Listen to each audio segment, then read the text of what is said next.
안녕하세요. 지혜의 샘에 오신 여러분을 환영합니다. 오늘 우리는 성경 속 가장 잘 알려진 기적 중 하나인 예수님께서 수많은 무리를 먹이신 이야기 속으로 깊이 들어가 보려 합니다.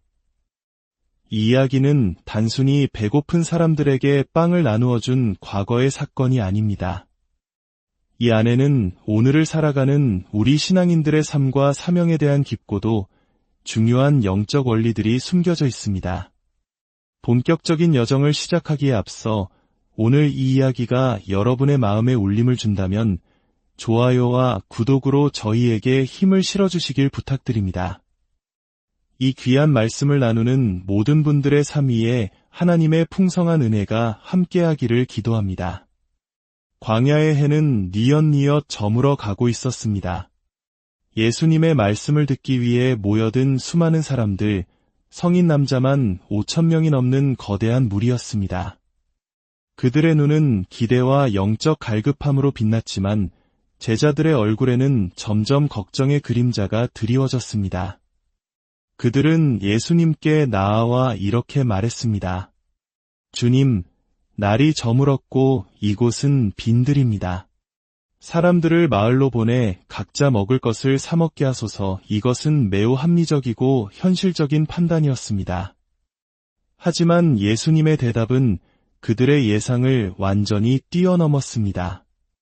너희가 먹을 것을 주어라. 사랑하는 여러분, 바로 여기에 우리가 붙잡아야 할 첫 번째 교훈이 있습니다. 책임의 원리입니다. 제자들은 자신들의 능력으로는 도저히 감당할 수 없는 문제 앞에서 책임을 회피하고 싶었습니다. 그저 문제를 다른 곳으로 보내버리고 싶었던 것이죠. 어쩌면 오늘날 우리 교회의 모습과도 닮아있지 않습니까? 세상의 수많은 영적, 육체적 굶주림 앞에서 저것은 우리의 일이 아니야, 우리의 능력 밖이야라며 외면하고 싶을 때가 많습니다. 하지만 주님은 단호하게 말씀하십니다. 아니다. 그것은 바로 너희의 일이다. 너희의 책임이다. 내가 너희에게 온 세상을 향해 나아가 복음을 전하라고 명령했고 나는 그 명령을 단 한 번도 철회한 적이 없다. 두 번째 교훈은 질서와 능력의 조화입니다. 우리 기독교인들은 때로 두 가지 다른 것을 마치 양자택일해야 하는 것처럼 단순하게 생각하는 경향이 있습니다. 예를 들어 성령의 은사와 성령의 열매처럼 말이죠. 하나님은 둘 중 하나만 선택하라고 말씀하시는 가난한 분이 아니십니다. 오히려 성령의 은사를 통해 성령의 열매를 맺고 나누기를 기대하십니다. 5,000명을 먹이신 기적의 현장에서도 이 원리는 명확하게 드러납니다. 예수님은 기적을 행하시기 전에 먼저 제자들에게 사람들을 50명씩, 100명씩 질서정연하게 앉히라고 명령하셨습니다. 만약 이 질서가 없었다면 어떻게 되었을까요? 아마도 힘세고 약삭빠른 앞줄에 사람들만 음식을 차지하고 뒤쪽에 약한 이들은 굶주리거나 심지어 혼란 속에서 짓밟혀 다쳤을지도 모릅니다. 배고픈 군중 앞에서는 예의도 사라지기 마련이니까요. 이처럼 하나님의 사역에는 질서와 훈련, 권위와 순종이 반드시 필요합니다. 하지만 한번 상상해 보십시오. 모든 사람이 완벽하게 줄을 맞춰 앉아 있는데 그들에게 나누어 줄 음식이 없다면 그 질서가 무슨 소용이 있겠습니까? 질서는 필요했지만 그것만으로는 충분하지 않았습니다. 바로 그 순간 예수님의 손에서 빵과 물고기가 불어나는 초자연적인 하나님의 능력이 나타났습니다. 질서라는 그릇 위에 하나님의 능력이 부어질 때 비로소 놀라운 기적이 완성된 것입니다. 많은 성도들이 그저 조용하고 품위 있고 질서 있는 신앙생활을 원한다고 말합니다. 기적이나 성령의 은사는 특별한 사람들의 것이라고 생각하며 선을 긋습니다. 그러나 성령의 은사는 장난감이 아니라 하나님의 일을 이루는 강력한 도구입니다. 우리의 삶과 사역에는 인간적인 질서와 노력뿐만 아니라 그것을 뛰어넘는 하나님의 기적적인 능력이 반드시 함께해야 합니다. 세 번째 교훈은 통로의 원리입니다. 빵이 불어나는 기적은 단지 예수님의 손에서만 일어난 것이 아닙니다. 그 기적은 제자들이 예수님께 받은 것을 사람들에게 나누어 줄 때 완성되었습니다. 만약 제자들이 받은 빵과 물고기를 자기들끼리만 간직하고 나누어 주지 않았다면 기적은 결코 무리 전체에게 전달되지 않았을 것입니다. 하나님의 은혜도 마찬가지입니다. 은혜의 근원은 예수 그리스도시지만 그 은혜가 세상 끝까지 흘러가기 위해서는 바로 우리, 당신과 저의 순종과 헌신이 필요합니다. 하나님께서 우리에게 사명을 주시고 은혜를 베푸실 때 우리 앞에는 두 가지 선택지밖에 없습니다. 그 은혜를 세상으로 흘려보내는 통로가 되거나 그 흐름을 막아서는 장벽이 되는 것입니다. 많은 이들이 죄를 짓고 싶어서가 아니라 믿음으로 한 걸음 내딛는 것을 두려워하기 때문에 뒷걸음질 칩니다. 안전하게 현재에 머물고 싶어 합니다. 하지만 신앙의 세계에는 중립지대가 없습니다. 믿음으로 전진하지 않는 것은 곧 불신으로 후퇴하는 것입니다. 우리는 하나님의 은혜를 위한 통로입니까? 아니면 장벽입니까? 네 번째 교훈은 풍성함의 원리입니다. 기적은 모든 사람이 배불리 먹는 것에서 끝나지 않았습니다. 음식을 다 나누고 난 뒤 남은 조각을 모았더니 12광주리에 가득 찼습니다. 시작할 때 가지고 있던 보리떡 5개와 물고기 2마리와는 비교도 할 수 없는 양이었습니다. 이것은 우연이 아닙니다. 예수님은 이를 통해 하나님의 자원은 결코 부족하지 않으며 언제나 필요를 채우고도 넘치도록 풍성하다는 것을 보여주신 것입니다. 풍성함이야말로 하나님을 가장 잘 설명하는 단어 중 하나입니다. 하나님은 언제나 충분함을 넘어선 것을 가지고 계시며 그 풍성함을 우리에게 주길 원하십니다. 고린도후서 9장 8절은 이렇게 말씀합니다.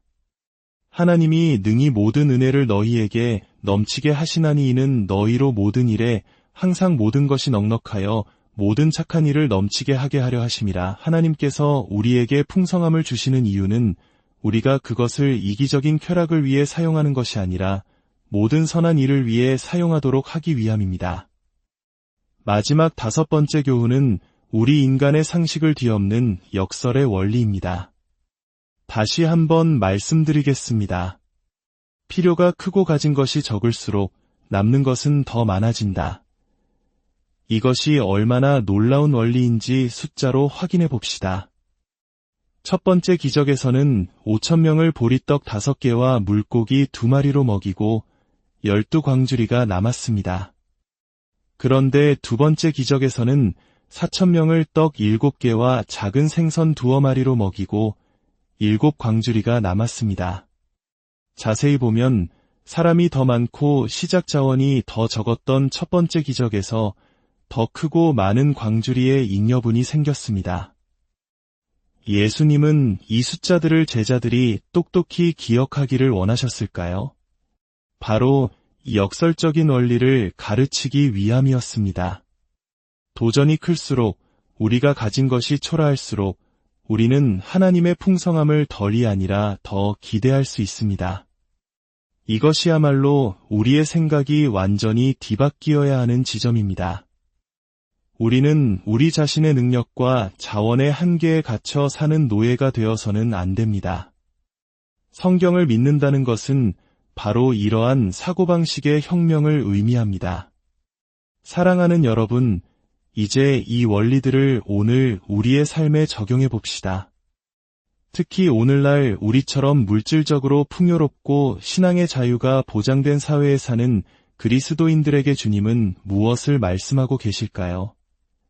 누가복음 12장 48절은 우리에게 엄중한 책임을 일깨워 줍니다. 물은 많이 받은 자에게는 많이 요구할 것이요 많이 맡은 자에게는 많이 달라 할 것이니라. 우리는 역사상 그 어느 시대의 그리스도인들보다 많은 것을 누리고 있습니다. 재정적인 풍요, 핍박 없이 자유롭게 예배하고 복음을 전할 수 있는 권리, 그리고 스마트폰만 켜면 언제든지 접할 수 있는 수많은 말씀과 신앙 자료들까지. 어쩌면 우리는 우리가 얼마나 많은 것을 받았는지조차 깨닫지 못하고 있을지 모릅니다. 그렇다면 이 모든 것을 받은 우리에게 하나님께서 요구하시는 것은 무엇일까요? 그것은 바로 우리의 수적인 비율을 훨씬 뛰어넘는 온 세상을 향한 복음 전파의 책임을 감당하는 것입니다. 많이 받았기에 우리는 더 많이 나누어야 합니다.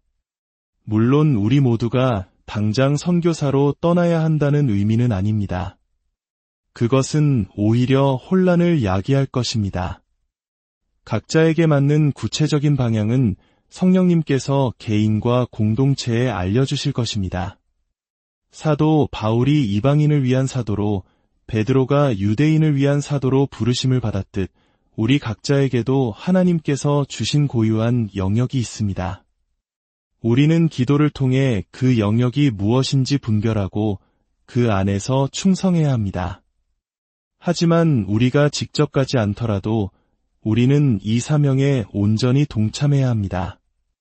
먼 땅에서 복음을 전하는 선교사님들은 단순한 타인이 아니라 바로 우리의 형제여, 자매여, 자녀입니다. 그들의 기쁨과 슬픔은 곧 우리의 것이 되어야 합니다. 그들은 우리가 할 수 없는, 우리가 부름받지 않은 일을 대신 감당하고 있는 우리의 대표 선수들입니다. 다른 팀이라고 외면하는 것이 아니라 같은 리그에서 뛰는 동료 선수들로서 뜨겁게 응원하고 기도하며 후원해야 합니다. 이러한 넓은 마음을 가질 때 우리는 하나님의 나라가 확장되는 더 큰 기쁨을 맛볼 수 있습니다. 제가 세계 여러 곳을 다니며 만난 소위 신앙에 취해 사는 그리스도인들에게는 두 가지 공통점이 있었습니다. 첫째, 그들은 온 세상 모든 민족에게 복음을 전하는 것이 바로 자신들의 책임이라고 진지하게 믿고 행동했습니다. 둘째, 그들은 예수님께서 곧 다시 오실 것이라고 굳게 믿었습니다. 오늘 이 말씀을 듣는 모든 분들의 삶에 하나님의 풍성한 은혜와 축복이 가득하기를, 그리고 세상을 향한 그분의 마음을 품고 살아가는 능력의 통로가 되기를 간절히 기도합니다. 주님의 지상명령에 순종하며 그분의 다시 오심을 뜨겁게 준비하는 우리 모두가 되기를 소망합니다.